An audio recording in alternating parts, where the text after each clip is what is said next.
तो हे नमस्कार दोस्तों, भाई आ गए बानी एक नई मोटिवेशन वीडियो के साथ। तो चलो आज का वीडियो शुरू करल जाओ।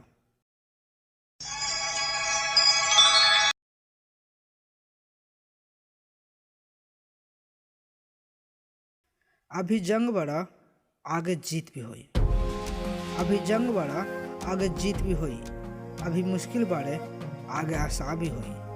अभी जे दुश्मन बाड़े ना आगे मीत भी होई। अभी जंग बड़ा आगे जीत भी होई। तू रुका ना, तू चलते रहा, आपन मुश्किल से लड़ते रहा। तू रुका ना, तू चलते रहा, आपन मुश्किल से लड़ते रहा। अभी जे तीख बाड़े आगे मीठ भी होई। अभी जंग बड़ा आगे जीत भी हुई। कोशिश कर ले बिना हार मत मानी है, अपने आप के लाचार मत मानी है।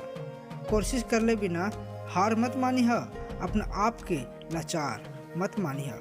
तू ना चीज हीरा है भाई, अपने आप के तू बेकार मत मानी है। जे गुनगुना रहल बारा जे धुन आगे वो संगीत भी होई। अभी जंग बड़ा आगे जीत भी हुई। तू ज़्यादा सोचा मत, आपन मुश्किल से लड़ते रहा। तू ज़्यादा सोचा मत, आपन मुश्किल से लड़ते रहा। भाई चाहे लाख मुश्किल आए तहार रास्ता में, तू कोशिश करते रहा।